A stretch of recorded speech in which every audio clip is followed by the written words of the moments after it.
Hello everyone and welcome to today's session on KMP algorithm. KMP algorithm stands for knuth-morris-pratt algorithm. It uses a degenerating method of pattern matching. It is used to analyze the repeating subpattern. So now, before we go on today's agenda, do not forget to hit the subscribe button and click the bell icon for regular updates. So now, let's move to the agenda. So first, we're gonna know about what is the KMP algorithm. After knowing the KMP algorithm, we will see why we are using KMP algorithm. Once we understand about the KMP algorithm concept, we'll see the pseudocode along with the practical implementation. And last, we'll see the time and space complexity of it. Alright guys, so now what is KMP algorithm? So as I told you that KMP algorithm stands for knuth-morris-pratt algorithm. So now let's see what are the uses of KMP algorithm.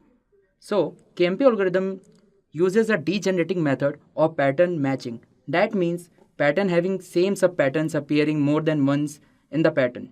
Now moving to the next point, we are having it is used to identify the repeating subpattern. As I told you, when we are using KMP algorithm, we will analyze the pattern, right? So the basic idea behind the KMP algorithm is that whenever we detect a mismatch, right? Let's suppose we already know that some of the characters in the text of the next window, so we will take the advantage of this information to avoid matching the characters that we know that already this will match. Alright, moving ahead, it is a linear time algorithm that is used for string matching problems. So this is the basic idea about the KMP algorithm.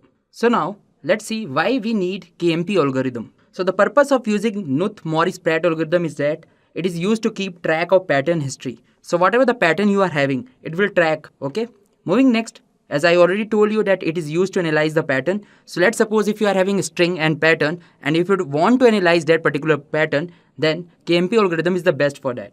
Moving next, we are having here backtracking is not required. So whenever you are comparing it with the brute force algorithm, or you can say nav algorithm, right? So there the backtracking is required. But here in the case of KMP algorithm, there is no backtracking is required.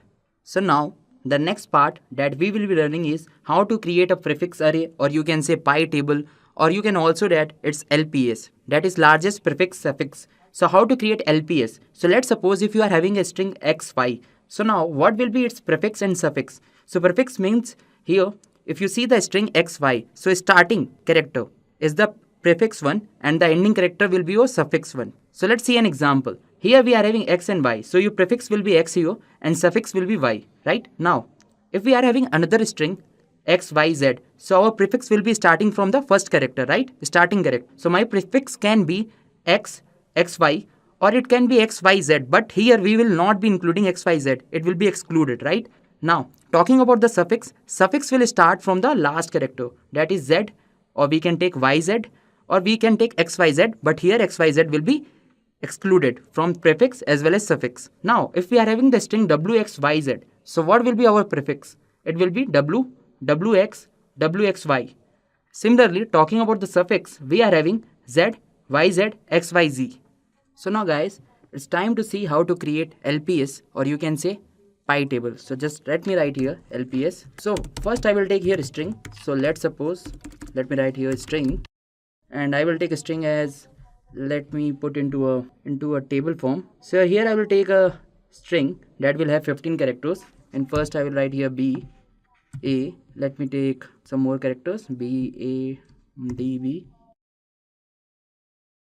and let me just fill with some more characters here. I will be taking here a b. Let me write random here a once again. Let's take a b, and then a d, and now I'll write here a and b. So this is my string, right? Now let's see if we want to analyze the pattern. So let me take here the pattern. So for pattern also I will create a table. So just let me write here, let me create a table that will be of, let's suppose, 7 characters. So I'll just write here a b. I'll write here a b a. So this is my pattern. Now if I want to write its suffix and prefix, so how will I write? So I'll just write here suffix. Let me write here prefix also. So my prefix will be similarly a, right? A, comma, ab, a, and so on. And similarly for suffix, if I want to write, then it will be a, da, like that, right? Now if you see this pattern, let me give here the index position. So I will write here 0. Let me give the index position here 1, here 2, here I will give 3, I will give here 4, 5 and 6. Now I have to create here pie chart, right, or LPS. So how to create it? So let me write here. So initially for A, I have to create a LPS, right? So initially I will write here 0. Why I'm writing here? Because for A, if you want to create a suffix and prefix, then it is not possible, right? So initially we'll assign it as 0, right? Now if I'm talking about AB, so I'll just write here the character AB. So for AB, what will be your prefix? Your prefix will be A and your suffix will be B. So A and B are matching? No, they are not matching, right? So here I'll just write 0. Similarly, now if I want to calculate or if I want to see the value for ABA, so what will be your prefix? So I'll just write here prefix. Your prefix will be A, comma AB and your suffix will be A, comma BA. So here clearly we can see that prefix and suffix are matching, right? Which character? A character. So I'll just write here simply 1. That is the length of the character. Now let's calculate for A, B, A, B. So what will be your suffix? So let me write here prefix and suffix 2.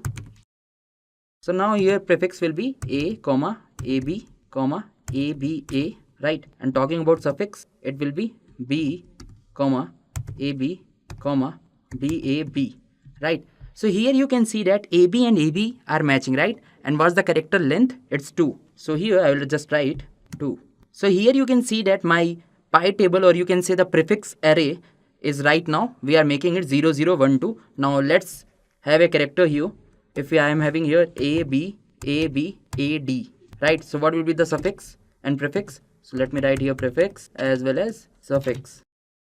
So now my prefix will be A, comma AB, comma ABA, comma ABAB, and then ABABA. And what will be my suffix? So my suffix will be D, comma AD, comma BAD, comma ABAD, and then BABAD. Now if you see here, is something is common here. So here we can see that nothing is common, right? So I'll just write here 0. Okay, so let me write 0. Okay guys, so here I've taken AB, AB, AD, right? So AB, AB, AD, right? So 0 will be here, right? Now if I want to calculate for AB, ABA, then what it will be? So let me just remove you, D. And now if I'm writing a prefix for here, so it will be A, AB, ABA, AB, AB, right? And what about suffix? Suffix will be A, BA, ABA, BA, BA. Now if here you can see that A and A of prefix and suffix are matching, same as ABA. Now here you have to take the largest character, right? Although A and AB are matching, but you have to take the largest character, which is here 3, right? So the length of character I will take here 3.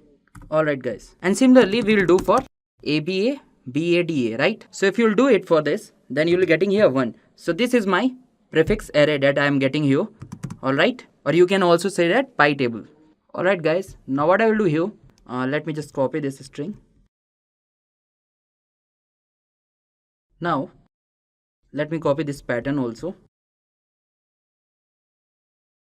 Now what I will do here, if you see, I'm having the length of this pattern 1, 2, 3, 4, 5, 6, 7. So I will take here another table of length 7 and let me join it with it. So this is my pattern here. So let me write here the pi table value that I am having 0, 0, 1, 2, 3, 0, 1.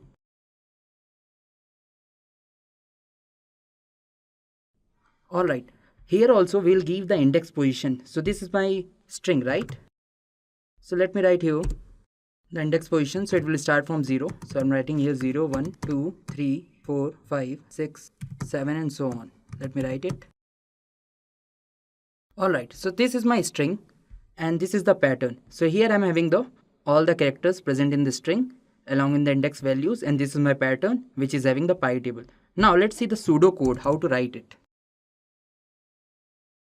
So for the pseudo code, what I will do here, I'll assign 2 variables. The first one, I, that will be pointing to the string 1, and for the pattern, I'll create another variable, or you can say pointer, j, right? So for the pseudo code, let me take a small character of a string as well as pattern. So let me write here string, and string I will be taking, let's suppose here AB, AB and ABC, and the pattern will be here AB. So I'm not taking any repeating character here. I'm just taking here AB, right? So when you are constructing here prefix table, so let me once again go on insert table. So I'll write here A and here I will write here B. So as I told you that I'm not taking any repeating character, right? So A will be here, the value will be 0, right? And for the B, the value will be also 0. If I'm taking A, that is repeating character, then the value will be different, right?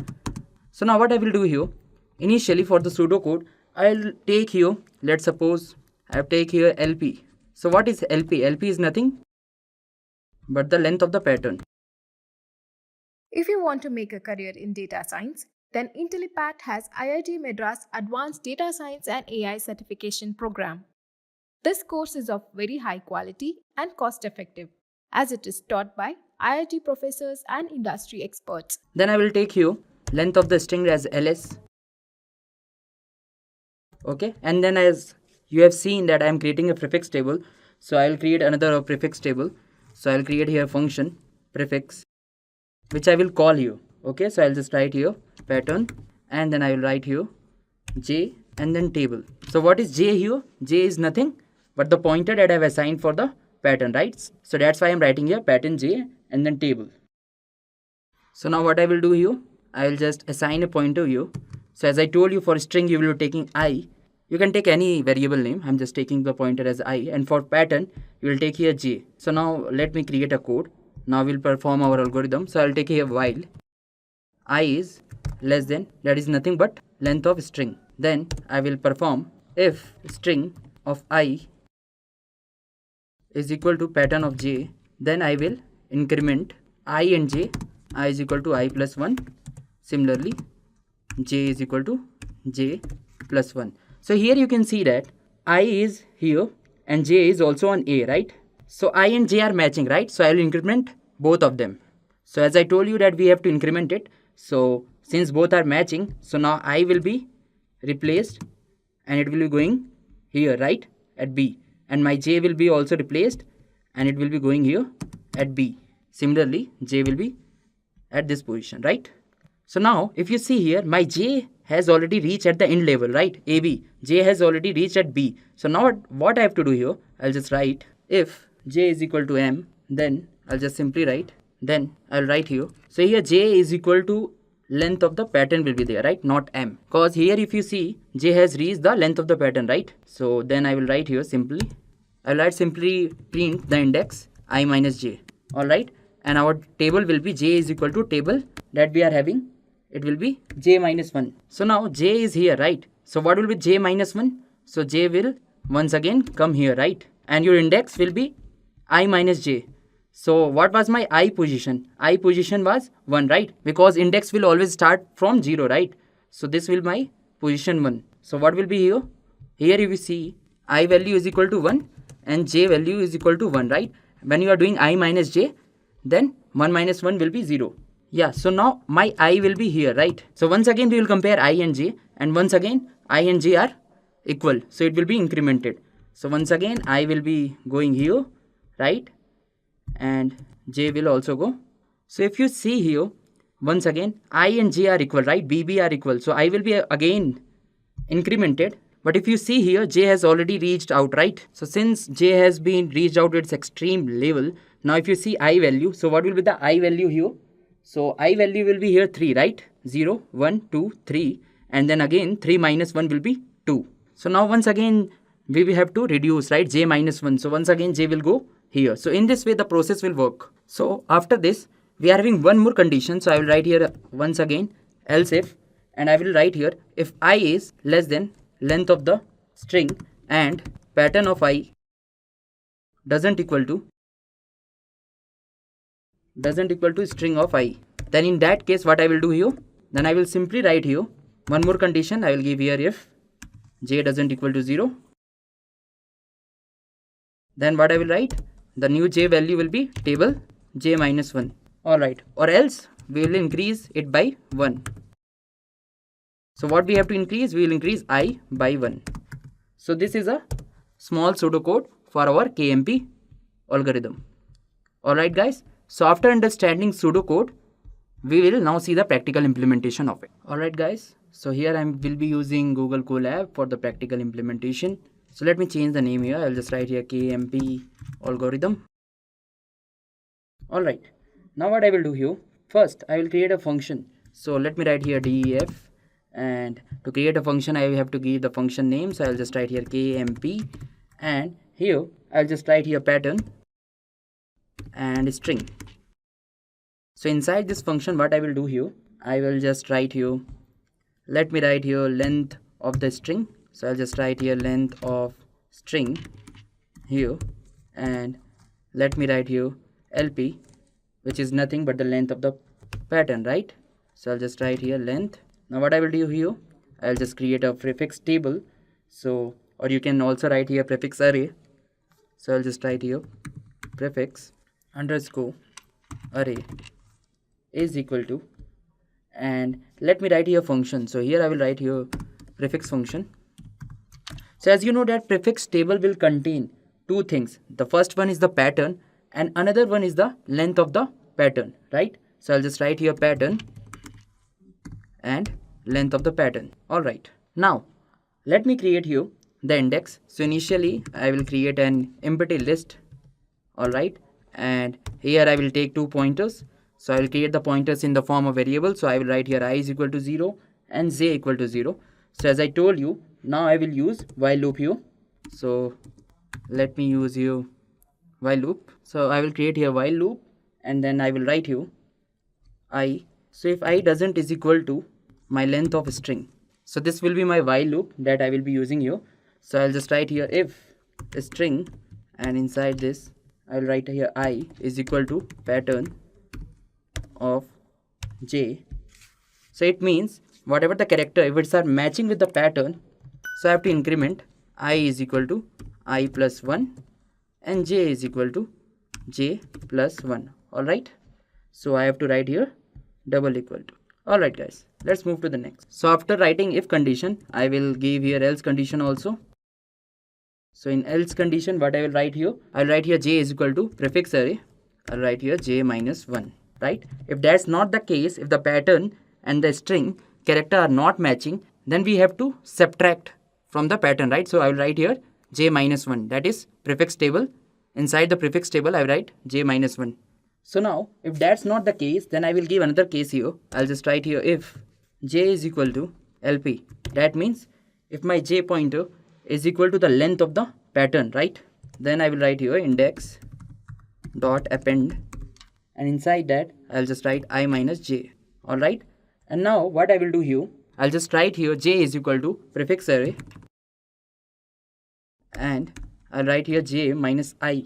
Alright guys, so here if you are seeing that if my pointer is equal to the length of the pattern, then I have to append it, right? How? Through I minus j, and then inside the j, that is nothing, that is my pointer, right? I have to detect, that is I have to subtract by 1, j minus 1. Or if that's not the case, then I will write here else if. I'll write simply here j is equal to 0. So that means if j is equal to 0, I'll write here I is equal to I plus 1, right? And at last what I will do here, I'll just return the index, right? So up to this our part has been completed. Now what I have to do here, I have to create here, what I have to create? Prefix table, right? So let me write here def, and now I have to create my prefix function because I've already written here, right? So I have to call also. So I'll just write here pattern first parameter, and another is the length of the pointer. Now what I will do here, side this, I will just once again write my prefix array, and I'll create a list 0 index, and I will multiply with length of the pattern. Now here what I will do, here I will assign j is equal to 0 and I is equal to 1. So now what I will do here, I will take a while loop. So I'll just write here while, and I will write once again another condition. So while I doesn't is equal to length of the pointer, right? So once again I write here if pattern of I is equal to pattern of j. So this is my if condition.